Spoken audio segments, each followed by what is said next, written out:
I used to think being erased from your family's story was just a metaphor, until one morning my name vanished from every photo, my room became someone else's stage, and my parents looked at me like a problem to be deleted. I was their firstborn, their fixer, their backstage ghost, until I wasn't. They said I left to find myself. That's not the truth. And now, 1 year later, I'm back, with receipts, rage, and a story to set the record straight. If you've ever been silenced, erased, or betrayed by your own blood, listen closely, because this time, I'm the one writing the script. They say every perfect family hides a secret. Ours hid me. Online, we were a dream. Mom goals, chalk sister bond, morning routines in soft lighting, matching outfits, choreographed dances. Millions watched us bake cookies, decorate for Christmas, hug like we meant it. But behind the ring light, I was the girl holding the camera. The one who pressed record, cut the bloopers, wrote every caption like my life depended on it. Because it did. Because without my labor, my place in this family shrank every day. "Smile bigger, Lily," I'd whisper behind the scenes. "More left. That's your good side." She listened. She always did. Until she didn't need me anymore. Lily was magic on screen. Blonde, bubbly, 8 years younger, a natural performer. My mother crafted her like a brand. The little dreamer. The next big thing in teen artistry. And I was the shadow, the fixer, the silent co-creator who never made the credits. But I never asked to be the star. I just wanted acknowledgement. A thank you. We couldn't have done it without you. I thought if I stayed quiet, worked harder, they'd see me. I thought love was something you earned. Then one evening, during a routine shoot, I heard Mom laughing upstairs. A rare sound, pure, unguarded. I glanced at her phone, lying screen up on the counter. She'd accidentally posted an Instagram story. No filters, no edits, just a raw clip. Me, on my knees, scrubbing the kitchen floor in the background while Lily twirled for the camera. The caption read, "Ugh, our cleaner's super slow today." For a moment, I froze. My name wasn't there. Not in the caption, not in the voiceover, not in the tags. Just my body, bent, faceless, background noise in my own house. I didn't confront her that night. Instead, I opened my old journals, the ones I'd stopped writing in once I traded pens for tripods. Page after page reminded me, I used to have dreams too, of becoming a writer, maybe a director, someone who told stories, not just packaged other people's lies. The next morning, I asked Mom if we could talk. "About what?" she said, already annoyed. "About giving me credit, for what I do." Her eyes narrowed. "Oh, don't start. That's not your energy. You're usually the calm one. Don't ruin our morning with this." "I'm not trying to ruin anything. I feel invisible." She laughed, but it wasn't kind. "Well, maybe that's something you should work on. Energy doesn't lie, Emma. If you feel unseen, maybe it's because you're projecting negativity." Gaslighting 101. Still, it worked. I apologized. Again. And left the room with that familiar tightness in my throat. Later that week, I came home to find my bedroom emptied. My bed dismantled, posters gone, shelves cleared. "Where's my stuff?" I asked, heart pounding. "In the basement," Mom said flatly. "We're turning your room into Lily's studio. Better lighting upstairs." I stood there stunned. "You didn't even ask." "It's not about asking. It's about evolving. Families adapt, Emma. Don't be so rigid." So I moved downstairs, into a space that smelled like mold and forgotten years. No windows, no lock. Just cold concrete and the hum of the furnace. Lily came down that night with hot cocoa. "I didn't know," she whispered. "I swear." I wanted to believe her. She'd always been my baby sister. But as she turned to leave, her phone lit up. A notification from our shared cloud popped up. "New video saved, drama queen, .move." I watched her go, my stomach sinking. Later, when she was asleep, I opened her shared folder. There it was, a clip she'd taken without me knowing. Me in tears, curled on my mattress on the basement floor, whispering, "I don't belong here anymore." No context, just that. And then, buried in her chat history with Mom, the final blow. "Just let it explode," Mom wrote. "We'll film the rebellious child episode afterward." Let it explode. We'll film the rebellious daughter episode afterward. I stared at those words until they blurred. They didn't just erase me, they scripted my downfall. The first thing they deleted was my name. My handle was gone from our shared bio. The old family photo highlights on Instagram replaced. New thumbnails, new captions like I'd never held the camera. Our most watched TikToks, ones I edited late into the night, were recut and re-uploaded without me. Even the original comments, the ones that said, "Emma's camera work is fire," disappeared. Vanished like smoke. I wasn't blocked. I was erased. Then came the whispers. A text from Aunt Maria. "Sweetheart, I'm praying for your healing. Your mom says you've been struggling mentally. Don't be ashamed. It's okay not to be okay." What the hell? I hadn't told anyone I was struggling, but Mom had. She was rewriting my story, one group chat at a time. I wasn't the daughter who asked for boundaries. I was the girl having a breakdown. I confronted her. Again. "I saw what you told Aunt Maria," I said. My voice barely hid the shake. Mom didn't flinch. "I didn't lie. You've been unpredictable. Emotional. That concerns people." "Emotional?" I laughed, sharp and cold. "You turned my room into a set and filmed my breakdown. What would that make you?" "That's enough," she snapped. "You're spiraling. Honestly, I think some time away would help you reset." I didn't realize time away meant excommunication. A week later, my access to the family credit account was frozen. I tried buying art supplies for my final class project, declined. I called the bank. "Sorry," they said. "The cardholder removed your authorization." When I got to school the next day, there was an envelope waiting, a polite but firm letter. Due to the withdrawal of financial backing, my scholarship was rescinded. I stared at the paper, breath gone, heart silent. Without funding, I couldn't finish my semester. Without a semester, I couldn't graduate. Years of effort, crumpled like a bad script. Back home, I found Lily filming in what used to be my room. She twirled against pastel curtains and fairy lights, smiling sweetly. "This is where the magic happens," she told her followers. "Where I dream. Create. Become." She didn't glance at me once. I tried one last time to speak out. It was a small clip, just a few seconds long. I added it to our latest family montage, a voiceover about honoring every member of the family, and a flash of my face between shots of Lily dancing and Mom baking. 5 minutes later, it was gone. The post was deleted. The next version had the same music, same tone, but I'd been scrubbed clean. That night we had a family meeting. Translation, a staged intervention. "We love you," Mom began, hands clasped like a pastor about to deliver bad news. "But your energy is no longer aligned with the mission of this household." "What mission?" I asked. "This family is a brand, Emma. Everything we do reflects who we are. And you, well, lately you've been difficult." I looked at my dad. His eyes were fixed on a spot over my shoulder. He said nothing, just like always. "So what?" I asked. "You want me gone?" "We think it's best," she said. "For everyone." No screaming, no crying, just exile, delivered with a smile. I packed what I could, which wasn't much, just a few clothes, my sketchbook, and an old hard drive, one I'd hidden months ago, filled with backups of our earliest videos, raw footage, voice memos, messages, evidence of what I'd built and what they'd stolen. As I zipped my bag, I heard her voice down the hall. "Let's frame it like she left to pursue personal healing," Mom said into the phone. "We'll make it a storyline, sisters reconnecting after distance. Redemption arcs always do well.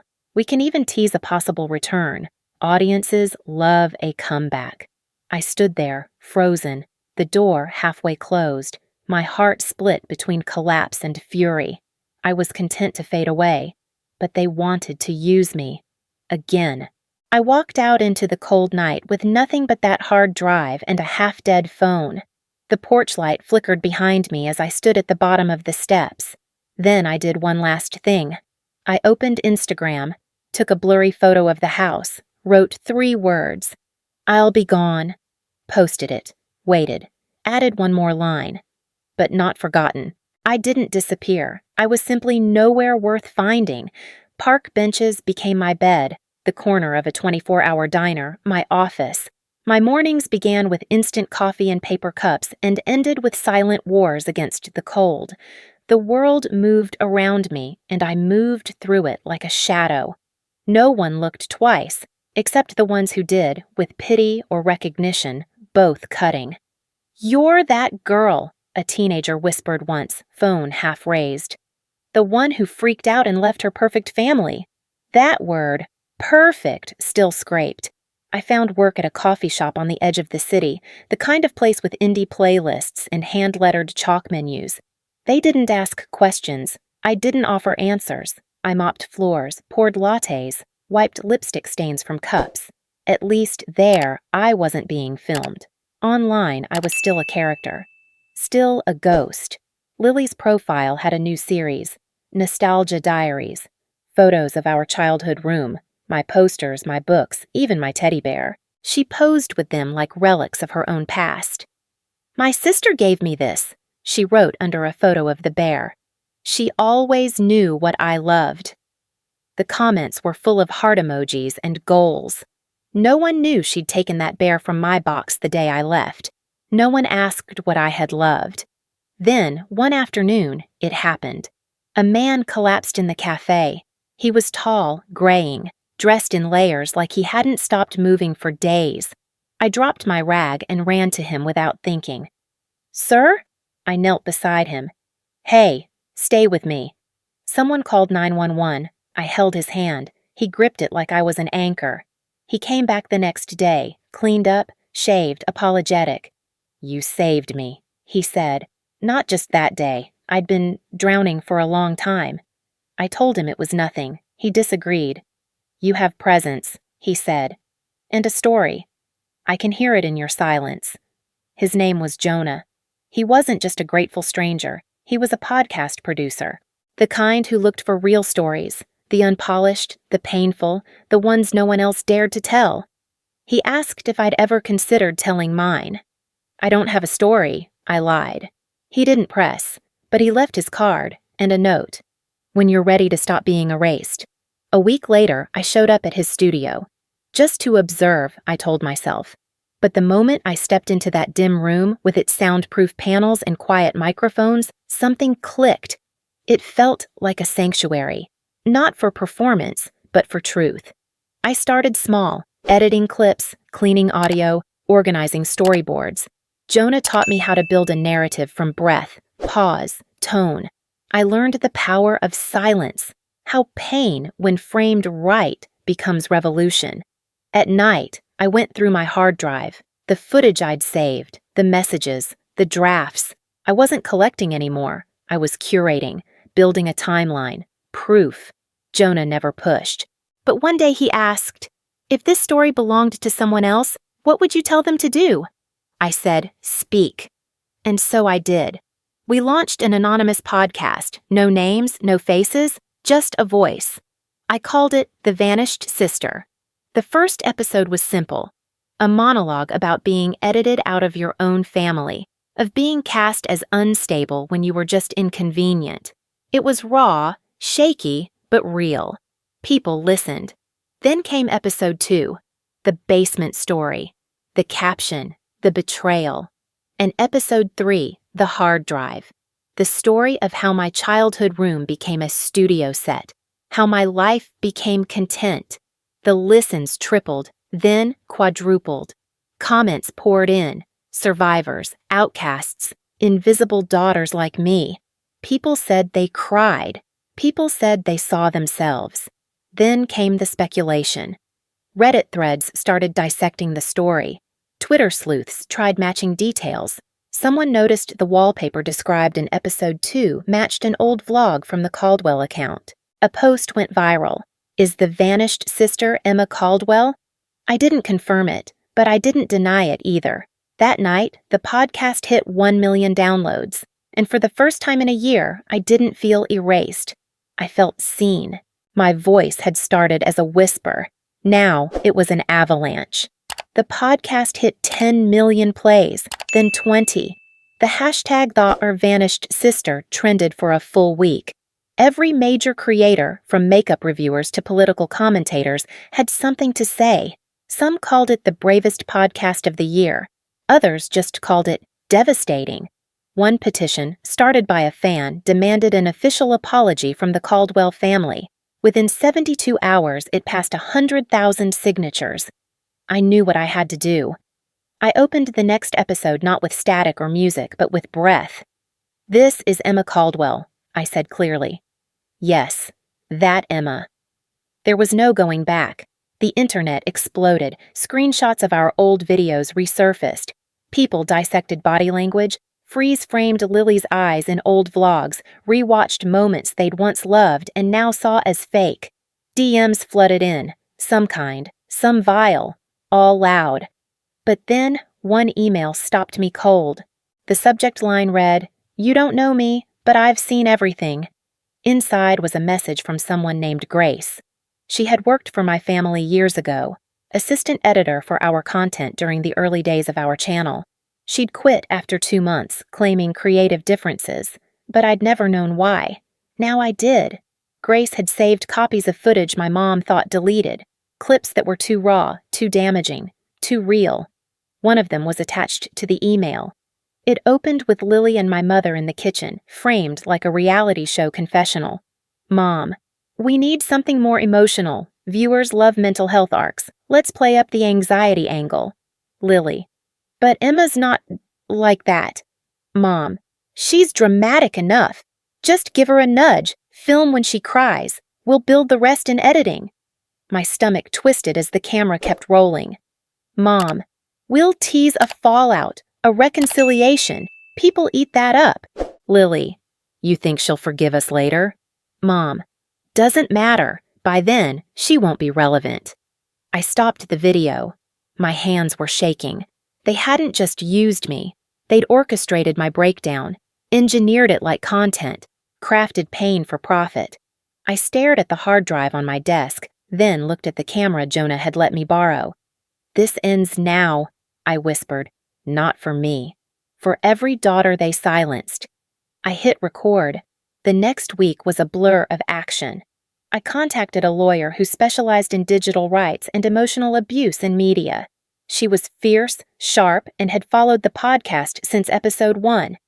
"We can build a case," she said, "but it won't be easy. They'll push back."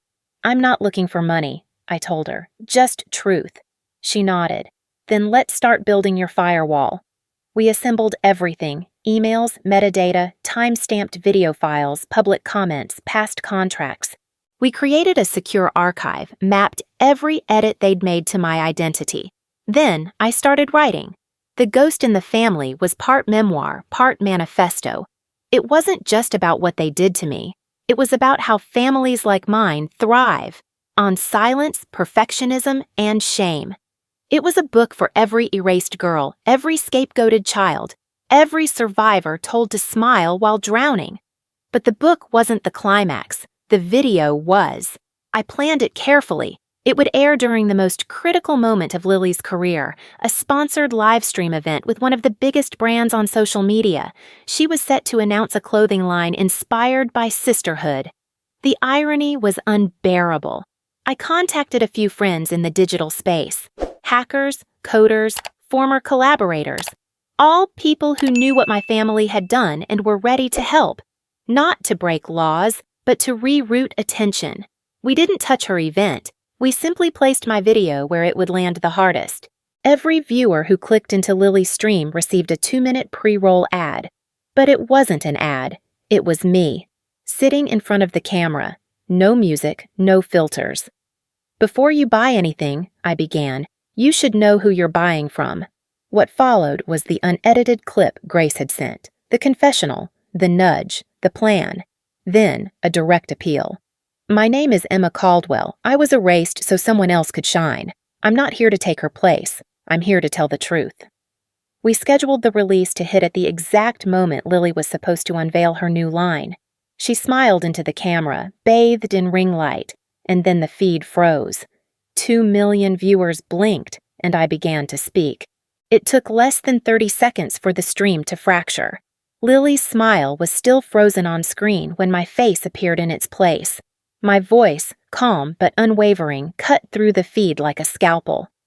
"I'm not here to ruin a celebration," I began, "but I do believe in truth. And today, I think we owe each other that much."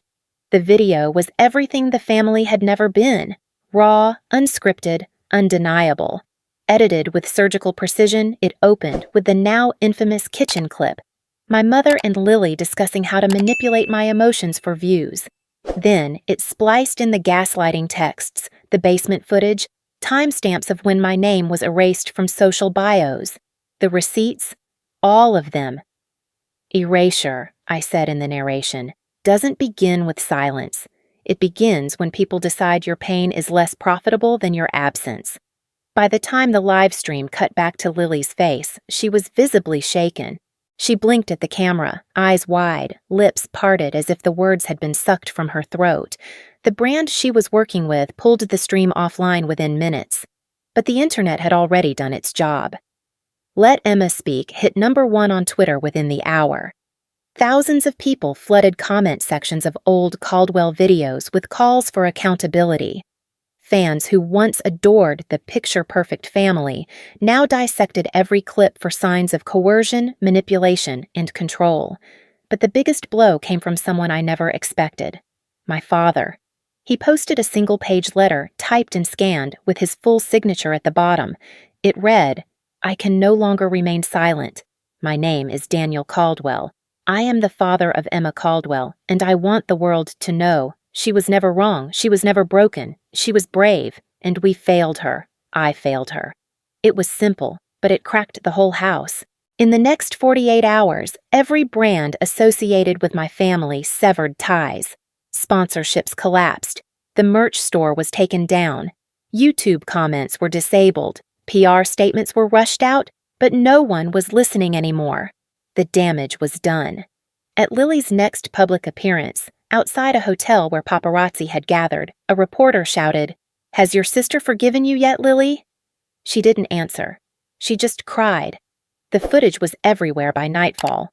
Meanwhile, my inbox overflowed with offers, interviews, book deals, documentaries. But I stayed quiet. The point wasn't fame, it was truth. And that truth had finally, fully landed. Mom tried to claw back control. She released a heavily edited video on her channel titled "Our Side of the Story." But instead of offering clarity, it made everything worse. She spoke vaguely about creative choices and narrative liberties. But internet sleuths quickly picked apart her footage, pointing out inconsistencies, doctored timestamps, and fake crying overlays. It didn't help that in a now-leaked email she had written, "We need to retake control of the narrative before Emma milks this further." Control, narrative, milk. The public read those words and turned cold. Even the producers who once worked with her began stepping forward. One shared screenshots of scripts Mom had sent, mock storyboards for mental health arcs, fake illness narratives, and conflict resolutions timed to product launches.